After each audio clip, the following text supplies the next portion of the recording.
The Impermanence of All Things, a tale of present moment awareness. In a quiet village nestled between towering mountains and vast rice fields, there lived an old monk named Venerable Kintam. He resided in a humble monastery at the edge of the village, where he spent his days meditating, teaching, and caring for the people. Many villagers came to him for guidance, for they respected his wisdom and gentle heart. Among them was a young man named Min, who had suffered many misfortunes. His father had passed away from illness, his mother was growing old, and his beloved fiancée had left him for someone wealthier. Overcome with grief and anger, Min felt that life was unfair and cruel. One day, he decided to visit the old monk in search of answers.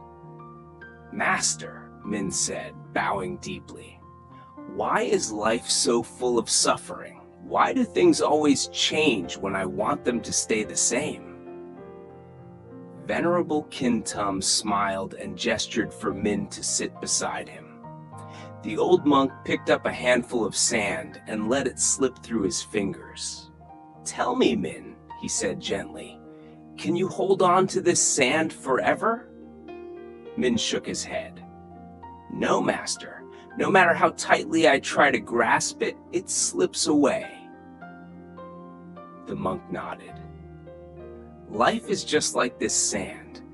Everything is impermanent, always changing, always flowing, clinging to something, wishing it would never change, only brings suffering." Min sighed. "But how can I find peace in such a world?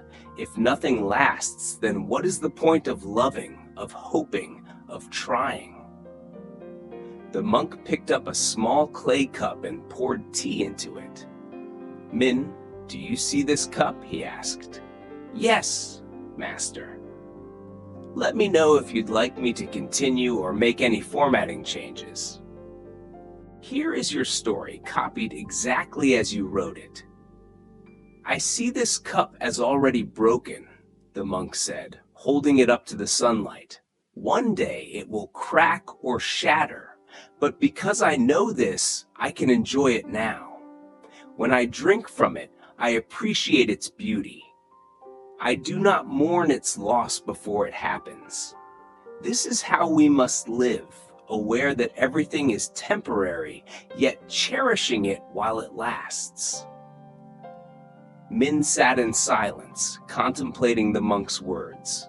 That evening, as he walked home, he noticed the golden glow of the setting sun reflecting off the rice fields. He had seen this view countless times, yet tonight, it felt different. The colors seemed richer, the air fresher.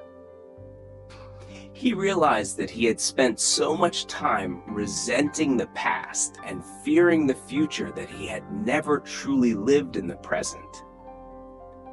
Over the next few weeks, Min began to change. Instead of mourning his father's absence, he honored his memory by caring for his mother. Instead of being bitter about his lost love, he wished her happiness.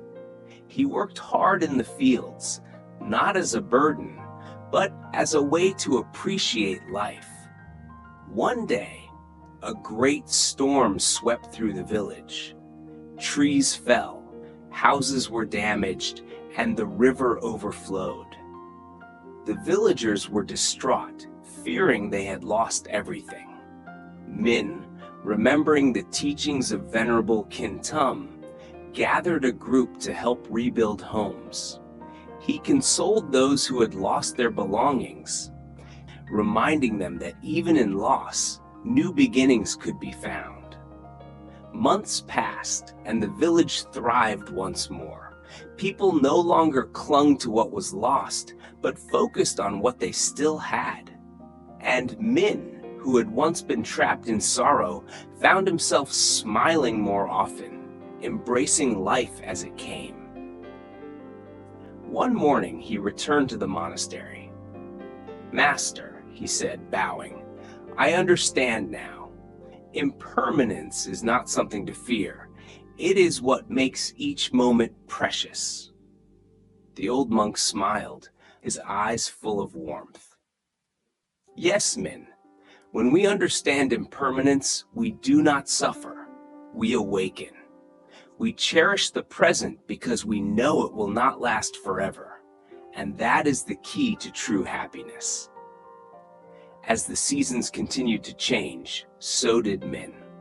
But no matter what happened, he always remembered to live each moment fully, knowing that everything, joy, sorrow, success, and loss, was but a passing wave in the great ocean of life.